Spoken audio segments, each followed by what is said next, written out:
ทางพอละก็จะได้พาอาเบยไปเบิ่งไม้เนาะที่ว่าไม้แป้นพี่น้องเอ้ยเพิ่นว่ามีไม้แป้นเนาะโอ้ยสบายดีบ่าวบัวสบายดีบ่าวน้อยเนาะพี่น้องเอ้ยบรรยากาศยามค่ำๆเนาะสบายดีอาเบยเถอะพี่น้องเอ้ยก็บรรยากาศยามค่ำๆพี่น้องเอ้ยก็จะมาสอบถามอาเบยว่ามีคนอยากขายไม้บ่เพิ่นว่าไม้หยังนะไม้แป้นบ่หรืออะไรแป้นปูแล้วก็ไม้แป้นแอมแล้วก็มีไม้เส้นเดี๋ยวเราจะได้ไปเบิ่งกันราคาไม้แต่ละอย่างเนาะถ้าเดินทางมาฮอดเฮือนบ่อนเพิ่นที่ว่าจะขายแป้นนี่บ่ฮะพอจะไหนนะมีบ่บ่ว่าจังไดมีบ่ไม้หรือจังไดว้าวบ่ได้ปาดแล้วได้ใช้เอาเบยเว้าว่ามีเบิดมีแต่ปูเฮาอยู่พุ่นไปเพื่อนละได้อีกละบาทนี่เชื่อเยอะรู้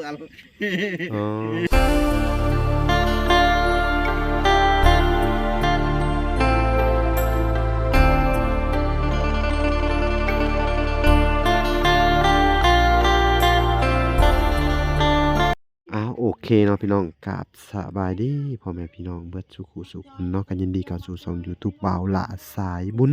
คุณธรรมคือเก่าเส้นเคยพี่น้องเอ้ยเนาะทักทายสบายดี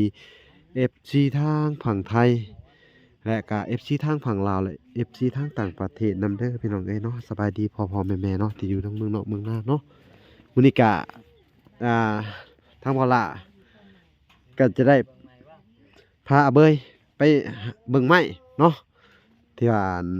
ไม้แป้นพี่น้องเอ้ยเพิ่นว่ามีไม้แป้นเนาะโอ้ยสบายดีบ่าวบัวสบายดีบ่าวน้อยเนาะพี่น้องเอ้ยบรรยากาศยามค่ำๆเนาะสบายดีอาเบยเถอะพี่น้องเอ้ยก็บรรยากาศยามค่ำๆพี่น้องเอ้ยก็จะมาสอบถามอาเบยว่ามีคนอยากขายไม้บ่เพิ่นว่าไม้หยังนะไม้แป้นบ่หรืออะไรแป้นปูแล้วก็ไม้แป้นแอมแล้วก็มีไม้เส้นเดี๋ยวเราจะได้ไปเบิ่งกันราคาไม้แต่ละอย่างเนาะถ้าผ่อนในจำนวนเงินของบ่าวละก็สิถูกอยู่ประมาณ2 ล้าน2พี่น้องเอ้ยเนาะ2 ล้าน2 แสนเหลือจากซื้อเสาของอันทั้งแม่ทันแก้วพี่น้องเอ้ยเพิ่นฝากมาให้กับ$300พี่น้องเอ้ยเพื่อซื้อเสาให้ทางอาเบยเนาะก็ต้องขอบคุณเพิ่นและก็ทางบ่าวละก็จะได้พาทีมงานเนาะหลายๆคนไปเบิ่งพี่น้องไปเบิ่งนำกันทางบ่าวพรก็สิผู้เตรียมตัวสิไปแหละเนาะโอ้สบายดีเด้อบ่าวพรสบายดีเอาไปเบิ่งนำกันพี่น้องเอ้ยเนาะไปเอาเบยไปก่อนไปได้ไหมขึ้นไปบ่บัวโอเคเอาเลยรถไม่ดังลงมาไปเนาะไปเอาย่างไปแล้วย่างไปก็ได้ไปย่างนี่นะย่างไปใกล้นี่ย่างไปไม่เอาพูดหมอนี่ไปเฮือนนี่ก่อนนี่ไปเบิ่งเฮือนนี่ก่อนไปมีแต่แป้นแอมไปเบิ่งนะแป้นแอมบ่จะอยากได้ยังแป้นยังก่อนนะโอ้ยอยากได้แป้นปูซะสงสัยจะไปหัวจมไปพูดกันได้ปะไปเขาสิขี่ยังไปดีวะขี่เกิบก็ได้มีรถบุขี่รถขี่เกิบพี่น้องไปจะไปดูกันเลยพี่น้องเนาะทางบ่าวละกับทีมงานพี่น้องเดินทางมาฮอดเฮือนบ่อนเพิ่นที่ว่าจะขายแป้นนี่บ่พอจะไหนนะมีบ่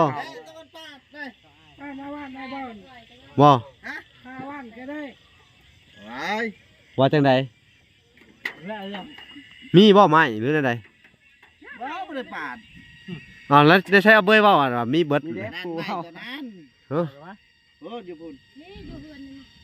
เพื่อนละได้อีกละบาทนี่เชื่อเยอะรู้อ๋อ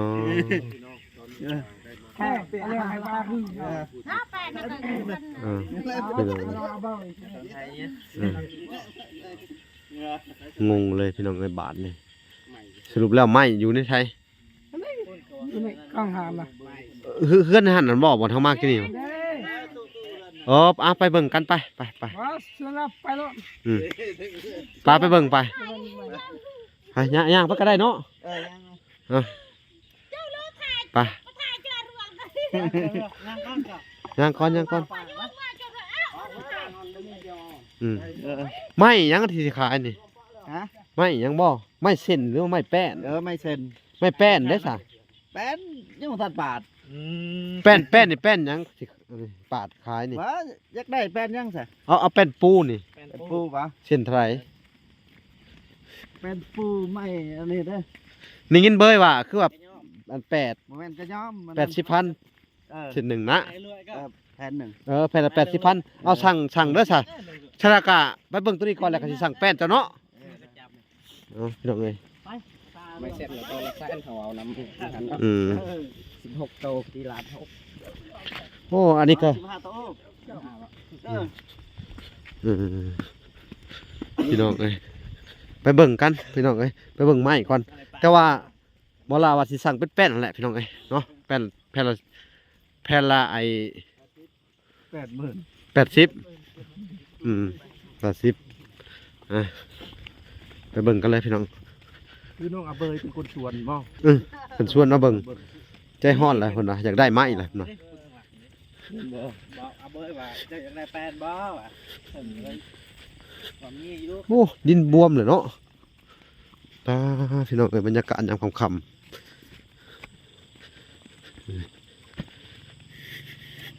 ไม่เข้าไปเนี่ยอะไร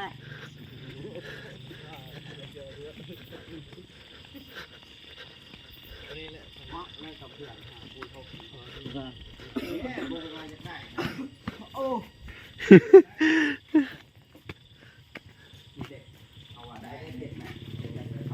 ตัวละแสนกีบเนี่ยเบอร์ได้นะครับ อันนี้มันไม้ตรงหรือไม้หยังนี่ ไม่นี่เด้ อ๋อสีนัว สีนัว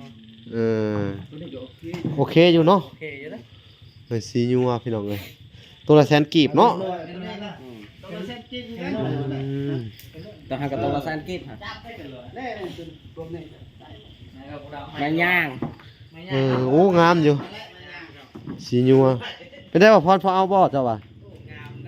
เนาะ งามอยู่ ก็มีตัวพอเอาแล้วก็ตัว เลือกเอา พอเอา เลือกเอาจะได้เอาได้ แต่ว่าสั่งเป็นแป้นเนาะให้เราเห็นเป็นแป้นตัวละ80,000เนาะเอาเป็นแป้นเอามีแต่ไปสั่งเราดีกว่าไปพี่น้องเอ้ยเนาะอันนี้เอาไว้ทีหลังเนาะเดี๋ยวมีงบเข้ามาก่อนจะได้ชื่อไว้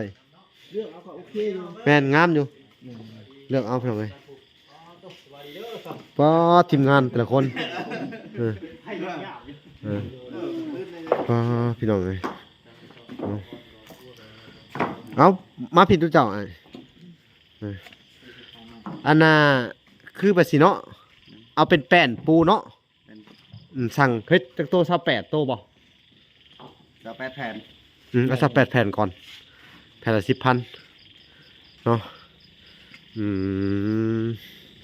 ก็สั่งแล้วก็ปุ๊บเดี๋ยวเจ้าไปส่งเหรอเด้อถ้าเจ้าเฮ็ดแล้วนะ อยู่ในเรือนตัวนี้ บ่อนเฮือนอาเบ้ยเลยค่ะเทื่อมื้อใดเจ้าสิไปส่งไม้เจ้าก็ไปบอกว่าสิไปส่งไม้แล้วเด้อยังประมาณนี้แหละเนาะ สเปดแผ่นทั้งเบิดบ่ ก็พอดีจำนวนเงินเฮาทำจำนวนเงิน2สัก8แผ่นก่อนเฮาสิเอาสัก8แผ่นก่อนเพราะว่างบมีส่ำนี้นะและอันนี้เดี๋ยวสิสั่งมาทีหลังดอกตำหลังมาถ้ามีงบเพิ่มเข้ามาอีกนะเนาะพี่น้องเอ้ย เอากล้องเอากล้อง เป็นอะไรเคินกล้องแห้งวะอันสร้างไม้เพิ่นกับเคินกล้องพี่น้องเอ้ยอันนี้เฮือนเจ้าบ่เฮือนเจ้าบ่สร้างโอ้โกดังมาอยู่ในไร่ในนาเนาะพี่น้องเอ้ยกะผู้แหละถ้าเพิ่นอันเอามาส่งผู้แหละเฮาก็จะได้อันจ่ายเงินให้เพิ่นเนาะก็คือว่าตอนนี้เฮามาสอบถามแล้วเฮามาสั่งแป้นนั่นแหละเนาะบ่พรแม่นเอาแต่ละคนโอ้พี่น้องเอ้ยทีมงานบริเบิด4ช่องพี่น้องเอ้ยทางบ่หลานำเป็นจังไดเอาเบ้ยอันเอาแป้นก่อนเนาะเอาแป้นก่อนเอาแป้นก่อน48จังหวะกันทีหลังเนาะ ไม่สิแปดคนจะขายบ่ ขายเบิดเนาะ ขายเบิดเพิ่นว่า ในสูตรของเงินนี่เจ้าขายเบิดเนาะเพราะว่ามีตัวใดเพิ่มเติมอีกเขาจังสิมาบอกเจ้าเด้อเขาก็สั่งตามงบเนาะตามงบประมาณที่มีอยู่ โอ้ยพี่น้องเอ้ยผ้าก็ได้ พาตะจอรัว เอาเดี๋ยวผ้าก็ห้องถ่ายคลิปก็ได้ ในเป็นไปได้แม่ อืมเอาพี่น้องเอ้ยก็สิได้สั่งตามขั้นตอนก่อนเนาะสำงบนี้ก่อนพี่น้องเอ้ยตอนนี้ก็ผ้าห้องหึมอยู่โอ้ยอันตรายพี่น้องเอ้ยเข้ามาแม่เอาบ่อันตรายแม่ เชียงข้าวห้อง ว้าเถอะพี่น้องเอ้ยก็น่ากลัวคือกันได้พี่น้องเอ้ยเนาะ ฝนตกใหม่แล้ว เดี๋ยวครับไปถามเบิ่งเครื่องนั่นต่อเนาะไปอีกเครื่องหนึงเอาพี่น้องเอ้ยไปเขาจะมีเครื่องหนึงอีกเนาะแต่ก็ได้สั่งเพิ่นไปแหละแต่น่าสิสั่งเป็นแอมเนาะสิไปถามเบิ่งเนาะบ่พรเอาพี่น้องเอ้ยไปเบิ่งนํกันอีกเครื่องหลังน่ะไปโอเคพี่น้องเอ้ยนี่ก็เป็นไม้ เป็นยางกระแตก โอ้ไม้แอมเนาะไม้เป็นแอมเนาะคักอยู่ อันนี้นาซิโบแมนเป็น เป็นแอมโอ้ยพี่น้องเอ้ยผ้าห้องเดี๋ยวก่อนเด้อน่ากลัวพี่น้องเอ้ยอู้นี่มึงก่อนพี่น้องเอ้ยนี่มาเจ้านี่เพิ่นเป็นแอมเป็นแอมเเพิ่นจะขายแผ่นละ80คือกันพี่น้องเอ้ยอืมนี่แม่นงามอยู่เด้อ งามมันเป็นไม้ยางเลยเด้นี่ ไม่ยากมัน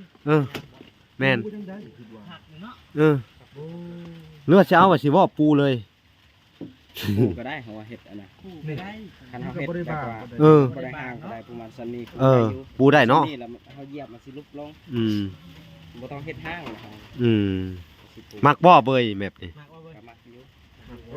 มักเนาะ ก็ต้องเลือกเอา เลือกเอาเนาะ ก็ได้ตากแบบนี้แล้วบ่เอา แม่นโอ้ยตัวนั้นมันเป็นปูได้ตัวหนา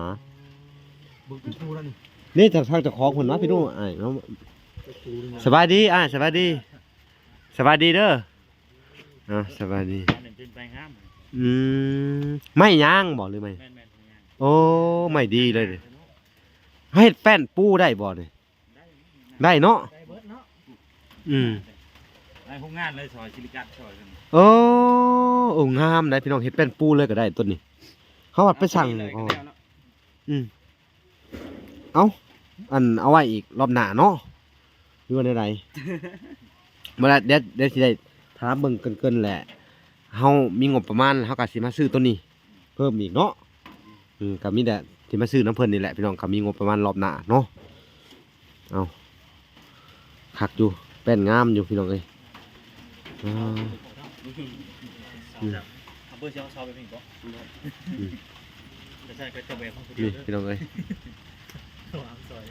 คือ โอ้ตัวนี้น่าจะเป็นปูเนาะตัวนั้นเนาะ นี่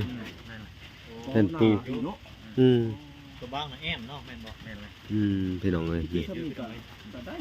พอเราตุ่มที่4 ตรงทีแม่นน่ะปูได้ทำนี่เนาะ สมมุติว่าบ่มีได้ แม่นเอาพี่น้องเอ้ยก็ถือว่าราคาเพิ่นแป้นแอมนี่แผ่นเท่าไหร่นะ 80 แป้นปูเด้ แค่ดี ราคาเดียวกันเบิดนะ โอ้ โอ้พี่น้องเอ้ย เป็นปูเพื่อมันหนาเนาะ เอาเป็นปู ราคาเดียวกันเลยบอก มันมีสำนีเลย เป็นปูก็มีบ่เพื่อเขาค่อยสิมาสั่งน้ำเจ้ามื้อหน้า แต่ว่ายังไม่ได้สอน เขาว่าเจ้าช้อยแล้วก็สิสั่งเป็นแป้นนั่นแหละเด้อเอามื้อหน้าสิจังสิมาล้มกันเนาะเรื่องแป้นเรื่องหยังพี่น้องเอ้ยเนาะก็คือว่าในส่วนของอันทางแป้นปูเขาก็ได้สั่งบ่อนหนึงอีกแน่เนาะแล้วก็ถ้ามีงบประมาณเพิ่มอีกเนาะหรือว่าผู้ใหญ่คนใดที่ช่วยเหลือเพิ่นเพิ่มเติมอีกก็จะได้มาสั่งน้ำเพิ่นนี่แหละเนาะก็จะเอาเอาพี่น้องเอ้ยคลิปนี้ก็สิได้จบก่อนเนาะมันค่ำมันมืดเลยเนาะบ่พรเอาพี่น้องเอ้ยพอกันใหม่อีกคลิปหน้าพี่น้องเอ้ยโอเคขอบใจเด้อบายบายฝนกระตกในพี่น้องย่านค่ำมืดตื่นตาฝนตกแล้วก็พาห้องพาแม่โอ้ยถ่ายยากโอเคพอกันใหม่คลิปหน้าบ๊ายบาย